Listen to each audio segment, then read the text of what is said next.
नमस्कार मित्रांनो, आज आपण या ठिकाणी बंद असलेला यूपीएस कशा पद्धतीने स्वतः दुरुस्त करायचा याविषयी शिकणार आहोत.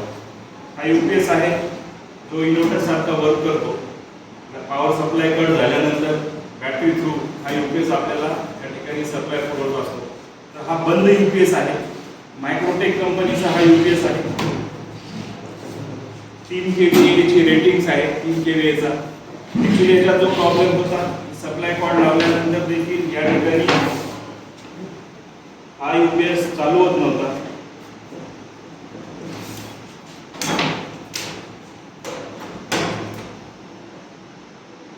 मग या यूपीएस मध्ये काय प्रॉब्लेम आहे ते आपल्याला माहिती नाही. तर आज आपण हा यूपीएस या ठिकाणी दुरुस्त करणार आहोत. सगळ्यात अगोदर यूपीएस साठी आपल्याला रिपेअर करण्यासाठी हे आउटर बॉडीचं जे कव्हर आहे हे डिसमेंटल करून घ्यावे लागेल.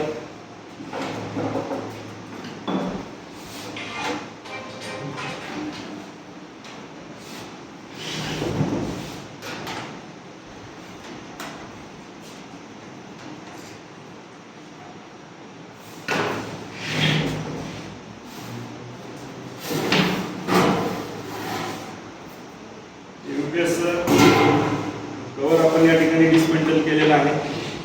या ठिकाणी पाहायला भेटेल आपल्याला की या यूपीएस मध्ये या बाजूने आणि या बाजूने दोन्ही साइडने पीसीबी आणि सर्व इलेक्ट्रॉनिक कॉम्पोनंट्स माउंट केलेले आहेत. बेसिकली यूपीएस हा वर्क करत असताना एसी आणि डीसी हे दोन्ही प्रिन्सिपलवर काम करतो. तर या ठिकाणी हा जो पोर्शन आहे हा डीसी वर वर्क करणार आहे. म्हणजे जो बॅटरीकडनं सप्लाय आपण घेतो तो बॅटरीकडनं स्टोरेज झालेला supply UPS through AC convert करायचं जे सेक्शन आहे ते एवढं जे सेक्शन दिसतं हे डीसीचं आहे. यूपीएसच्या या बाजूचं हे जे सेक्शन आहे हे सगळं एसी फंक्शनिंगचं आहे. ज्या ठिकाणी आपण यूपीएसला या पॉवर कॉर्डने सप्लाय देतो. तर बेसिकली यूपीएस बंद असेल तर सगळ्यात अगोदर तर काय करायचं चेक करायला पाहिजे. बरेच वेळेस पॉवर सप्लाय येतो का नाही येतो. ज्या ठिकाणी आपण प्लग करणार आहोत त्या प्लग मध्ये सप्लाय आहे का तर तो आहे. मग नंतर मॅक्झिमम फर्स्ट स्टेज मध्ये ही कॉर्ड चेक करायला पाहिजे. बरेच वेळेस असं होतं की कॉर्ड फॉल्टी असते आणि विनाकारण आपण बऱ्याचशा गोष्टी पाहतो. तर या कॉर्डला चेक करण्यासाठी आपण या ठिकाणी मल्टीमीटरचा वापर देखील करू शकतो किंवा सिरीज लॅम्पच्या सहाय्याने देखील आपण या ठिकाणी चेक करू शकतो. मल्टीमीटर सगळ्यांना माहिती आपण बजर्स वरती याला सेट केल्यानंतर कंटिन्युटी टेस्ट जशी घेतो आपण तशी ही कॉर्ड या ठिकाणी आपण चेक करणार आहोत.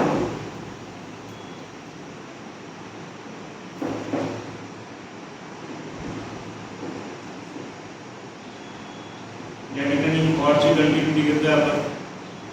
ही कॉर्ड व्यवस्थित आहे. त्या कॉर्डमध्ये काही फॉल्ट नाही. त्याच्यानंतर या यूपीएसला जो सप्लाय आहे ज्या ठिकाणी आपण या ठिकाणी इनपुट दिल्यानंतर हे जे बटन दिसते तुम्हाला हे ओव्हरलोड रिले स्विच आहे. ज्या पद्धतीने आपण एमसीबी किंवा फ्यूज वापरतो त्या पद्धतीने हा स्विच आहे. हा एखाद्या वेळेस जर ऑपरेट होत नसेल म्हणजे फॉल्ट झाल्यानंतर जर तो ओपन झाला तर तो रिसेट जर नसेल झाला तरी देखील यूपीएस चालू होत नाही. तर हा ऍक्च्युअली रिसेट आहे.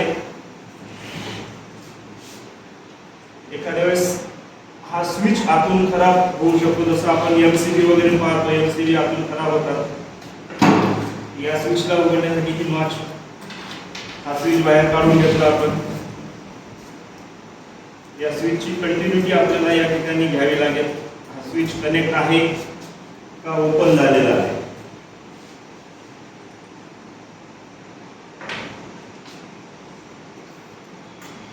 स्विचची कंटिन्युटी या ठिकाणी आलेली आहे. म्हणजे हा स्विच जो आहे रिले हा या ठिकाणी व्यवस्थित काम करत आहे. फॉल्ट या ठिकाणी नाही सापडला आपल्याला.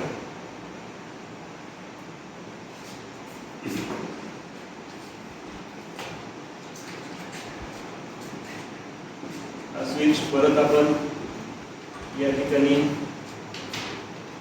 ॲज इट इज फिट करून घेऊ.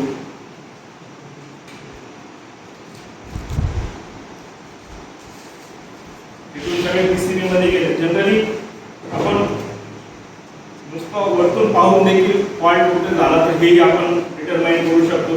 बरेच वेळेस एखाद्या पीसीबी मध्ये पीएफ किंवा कंडेन्सर काही ठिकाणी हिट होऊन ब्लास्ट होत आलेले असतात, फुटलेले असतात.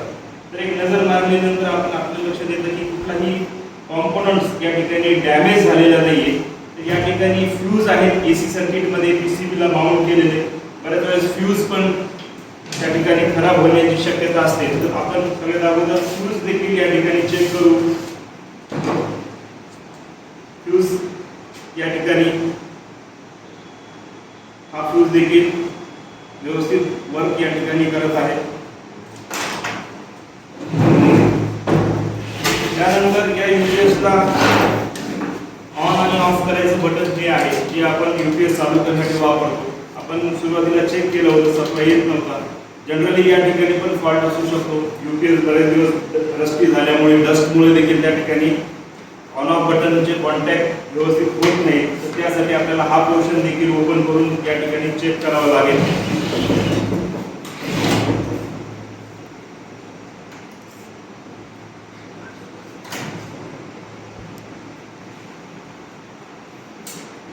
या यूपीएसला या ठिकाणी स्क्रू फिटिंग दिलेली आहे.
हे यूपीएसचं फ्रंट पॅनल आपण या ठिकाणी ओपन केलेले आहे. ज्या ठिकाणी हा पीसीबी आहे आणि ऑन ऑफ स्विचेस वगैरे सगळे या ठिकाणी कनेक्ट केलेले आहेत. हा आतला भाग जो एक पॉईंट ते रस्टी झाल्यामुळे देखील कधी कधी स्विच जो आहे तो ऑन होऊ शकत नाही.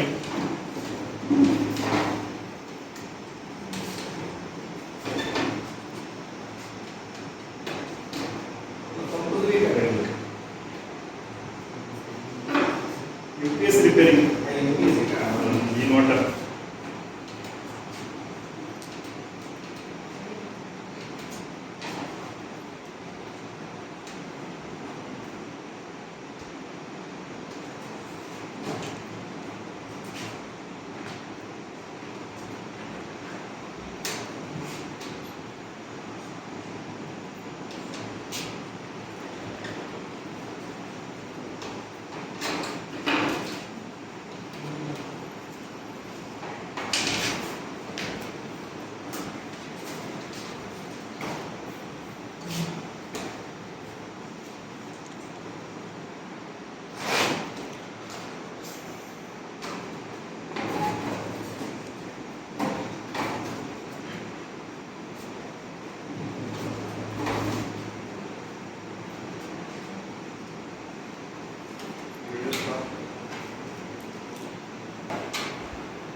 या ठिकाणी आपण आता हा जो स्विचचा कंपार्टमेंट होता तो या ठिकाणी आपण ओपन केलेला आहे. या ठिकाणी आपण बघितलं तर आपल्या लक्षात येईल की हे स्विचचे जे कॉन्टॅक्ट्स आहेत ते पूर्ण या ठिकाणी रस्टी झालेले आहेत, ज्यामुळे देखील त्या ठिकाणी कॉन्टॅक्ट्स व्यवस्थित होणार नाही. तर हा जो भाग आहे हा कॉन्टॅक्टचा हा आपण पेट्रोल किंवा ब्रशच्या सहाय्याने क्लीन करून या ठिकाणी हे चालू करू शकतो. या ठिकाणचे जे कॉन्टॅक्ट्स आहेत हे रस्टी झाले आहेत, जे आता आपण या ठिकाणी पेट्रोलच्या सहाय्याने क्लीन करणार आहोत.